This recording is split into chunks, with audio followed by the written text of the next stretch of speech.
Many of you asking me about reports of a bid from Man United. Guys, from what I'm hearing, Man United have not made an official bid. Hey guys, welcome back on the channel. Fabrizio Romano here as always to keep you posted on the transfer market. Today guys, we touch again on Kylian Mbappé, Saudi, some details of the story, then Veiga, what's going on, Lavia, what's going on, and Amrabat. Let's jump into it together.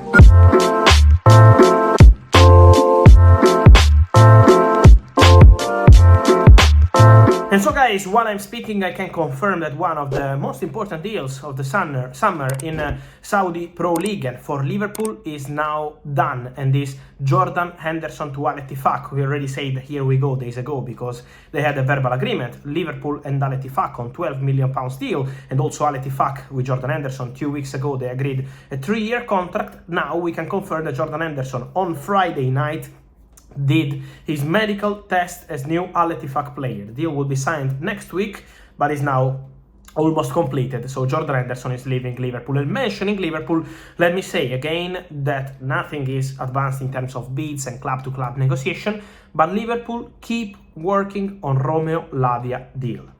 Liverpool are keeping contacts with his agents, are still discussing to understand the final price tag. Southampton always wanted around £50 million, but Liverpool are still hoping for a different fee at the end of the story. So Liverpool are still there for Lavia. He's not the only target, but for sure he's a target and is a concrete one.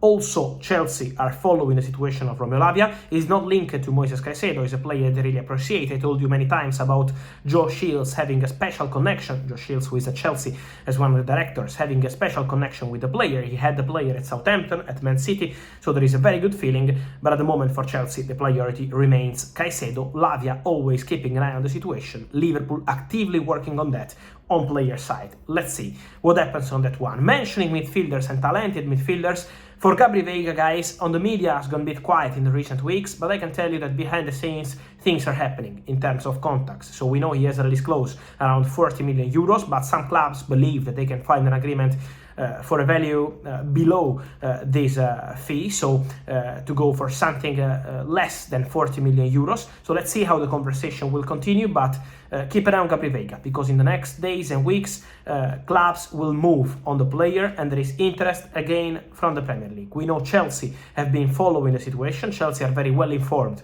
on the situation of Veiga. Let's see if they will bid for Gabri, but for sure he's a player they appreciate and one of the players they are considering at Chelsea. So not only Chelsea, but they are following this situation while Liverpool are watching different kind of players in terms of skills now. So Veiga is not a priority there, despite reports we heard few weeks ago. Also important, guys, to mention about midfielders, Amrabat. Many of you asking me about reports of a bid from Man United.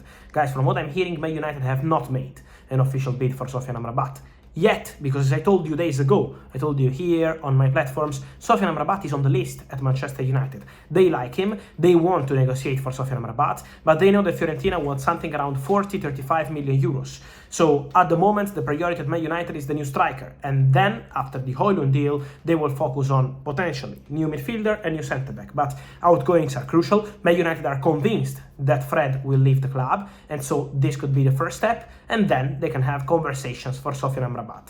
So step by step, but Amrabat is in the list, but still no time for official bids. Also, Kylian Mbappé, guys. If you want all the details of the story, you can find 2 videos here on my channel explaining to you what happened with PSG. What I wanted to add today is, first of all, that PSG have made no decision on the Champions League list. Today we had some reports about Paris Saint-Germain excluding Kylian Mbappé from the Champions League list in case he stays at the club just because he's not extending the contract. No, PSG will decide in August, and it's going to be only a technical decision and not linked to contracts or these kind of things. So nothing is going to be decided on Mbappé and Champions League list now. What PSG have in mind in terms of technical decision is for Mbappé, for Paredes, for Wijnaldum, for Dagba, for all the players who are not part of the project and training alone at the ground of Paris Saint-Germain, is that they don't want to play them during the season. So also Mbappé, in case he stays at the club and wants to move in 2024 on a free, as PSG suspect, he will stay probably, this is the intention as of today, on the bench for the whole season. This is the intention as of today from PSG. They are suggesting to Mbappé to find a solution, to accept a solution this summer. So they are encouraging clubs to bid, but they know that the player has Real Madrid in his mind. And this is why Saudi clubs, as I told you also around lunchtime today, they are approaching Paris Saint-Germain for Mbappé. They will bid for Kylian Mbappé from Saudi, for sure, especially Al Hilal. But they also know that the priority of the player is Real Madrid. So this is not something concrete at this stage, because the priority of the player is to go to Real Madrid. But from Saudi, they will do an astronomical bid for Kylian Mbappé, a record world fee for Kylian Mbappé. So they will try for sure, but they also know, people close to Mbappé know very well the feeling they have in Saudi and also in other countries like in Spain, in France, in England, is that in Mbappe's mind there is Real Madrid. And so guys, let me know your thoughts on all these stories, Mbappé, Amrabat, Lavia, Veiga, Jordan Henderson, many things happening. I wait for your comments. Here as always, like this video, turn on notification bell, subscribe to the channel. See you soon with Fabrizio. Ciao!